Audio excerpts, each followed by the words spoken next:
It was a serene morning on the lake, the kind where the water glitters like glass and the only sounds are birds and the gentle lapping of waves against my houseboat. I had spent months restoring the vessel, turning it into a floating retreat with all the comforts of home. But that peace was shattered the moment I spotted a group of people in uniform approaching across the water. At first, I assumed they were neighbors, but as they neared, I realized that something was off. These were fake HOA police, complete with badges, radios, and an attitude of authority that screamed intimidation. Their leader, a portly man with a clipboard and a chip on his shoulder, called out that my houseboat was in violation and that it must be removed immediately or face destruction. According to them, the HOA had the right to enforce rules on the water, and I, by simply keeping my houseboat docked in my usual spot, was supposedly committing a crime. The absurdity was almost comical, but I didn't laugh. I knew exactly how to handle this. Calmly, legally, and with authority. You see, they didn't know who they were dealing with. I'm the real cop, the actual law enforcement authority for this county. While Karen and her board had recruited wannabe enforcers to intimidate neighbors, they had no jurisdiction and no legal standing to threaten property on the lake. I watched as they swaggered closer, convinced of their power, oblivious to the mistake they were about to make.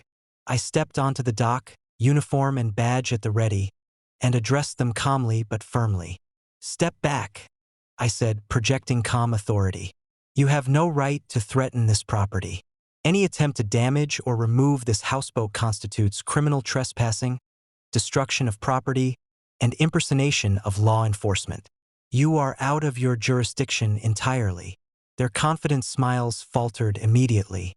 One of them muttered something about HOA rules, but I interrupted, explaining in detail that the HOA had zero authority to enforce water-related regulations, to threaten property owners, or to engage in any action resembling police work. Realization hit them like a cold splash of water.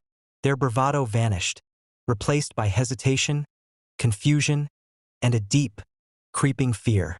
I had calmly documented the encounter with my body camera, recorded statements, and backup protocols in place. Every word, every movement, every threat was logged. These fake enforcers had just walked into a situation where they were entirely exposed and vulnerable. I didn't need to escalate. A firm warning, the display of my authority, and the knowledge that any attempt to act would result in immediate arrests were enough. They backed down, muttering excuses, and retreated to their vehicles. Karen's HOA had tried to leverage fear and intimidation, but they hadn't counted on the real law catching up with them. Within hours, I filed formal complaints against the individuals for impersonation and harassment, ensuring the HOA itself would face scrutiny for enabling such behavior. The houseboat remained untouched, docked exactly where it belonged. Friends and neighbors, who had witnessed the confrontation, expressed disbelief at the audacity of the fake police and relief that I had intervened. The incident became a legendary cautionary tale. Karen had tried to intimidate, to threaten, and to assert false authority, but she had underestimated the actual law enforcement presence and my familiarity with it. By sunset, the lake was serene once more. The houseboat glided gently on the water, a floating symbol of my authority and preparation.